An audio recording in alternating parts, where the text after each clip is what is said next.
সরকার যদি সংবিধানে হাত দিয়ে শপথ নিয়ে থাকে, যারা সন্ত্রাসী কার্যক্রম করছে তাদেরকে 24 ঘন্টার মধ্যে অ্যারেস্ট করতে হবে এবং গণ অধিকার পরিষদকে একটি নিষিদ্ধ দল হিসাবে ঘোষণা করতে হবে। তারা বারংবার সন্ত্রাসী কাজ করছে, সেটা সংঘাতটা গিয়েছিল। আজকে আমাদের ঈদে মিলাদুন্নবী উপলক্ষে একটি প্রস্তুতি মিটিং হচ্ছিল, হঠাৎ করে এনসিপির নির্দেশে, এনসিপির নেতৃত্বে, নয় এনসিপি গণ অধিকার পরিষদ, অনেক সন্ত্রাসীরা আমাদের এখানে এসে আগুন দিয়ে চলে যায়। আমরা এর তীব্র নিন্দা জানাচ্ছি। আমরা মনে করি রাষ্ট্রকে এর দায়িত্ব নিতে হবে, সরকারকে এর দায়িত্ব নিতে হবে।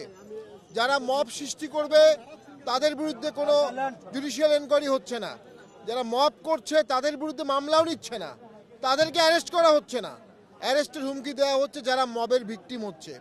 এভাবে রাষ্ট্র চলতে পারে না, এভাবে সরকার চলতে পারে না। সরকারের দায় এড়াতে পারবে না, গণ অধিকার পরিষদের দায় এড়াতে পারবে না। আমরা গণ অধিকার পরিষদের এই ধরনের সন্ত্রাসী কার্যকলাপের জন্য সন্ত্রাস বিরোধী আইনে তাদেরকে ব্যান করার দাবি জানাচ্ছি সরকারের কাছে। কারণ এই ধরনের জাতীয় পার্টি কখনো কারো অফিসে হামলা করেনি, জাতীয় পার্টি কখনো কারো অফিসে আগুন দেয়নি। যারা অফিসে আগুন দেওয়ার কর্মসূচি দেয়, যারা অফিস ঘুরিয়ে দেওয়ার কর্মসূচি দেয়, তারা কোনো রাজনৈতিক সংগঠন হতে পারে না, তারা সন্ত্রাসী সংগঠন। সন্ত্রাসী সংগঠনের জন্য সন্ত্রাস বিরোধী আইন এবং আরপিও অনুযায়ী নিবন্ধন বাতিলের অভিধান আছে। আমরা মনে করি গণ অধিকার পরিষদ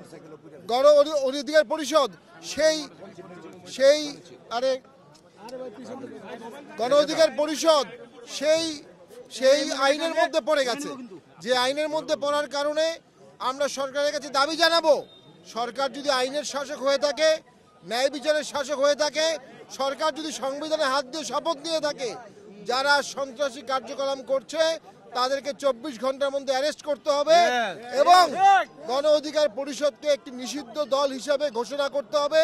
তারা বারংবার সন্ত্রাসী কাজ করছে।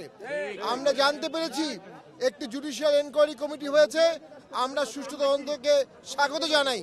পাশাপাশি বারবার আমাদের পার্টি অফিসে যে আগুন দেওয়া হচ্ছে, এর জন্য আমরা একটা জুডিশিয়াল কমিটি করতে চাই। আমরা সরকারকে আহ্বান জানাবো একটা জুডিশিয়াল এনকোয়ারি কমিটি করে এর সুষ্ঠু তদন্ত করতে হবে। আজকে আগুন দেওয়া হয়েছে, বিভিন্ন ধরনের ডকুমেন্টস তো আপনাদের এখানে আছে। জি, আমরা এখন পর্যন্ত দেখিনি। আমাদের মসজিদ ছিল নিচতলায়, সেই মসজিদে আগুন দিয়েছে, পাশে প্রকাশনা ঘর ছিল সেখানে আগুন দিয়েছে, উপরে আমাদের সাইনবোর্ড ভেঙেছে, উপরে আগুন দেওয়ার চেষ্টা করেছে। আমরা ভিতরে গিয়ে দেখবো এখন কি অবস্থা।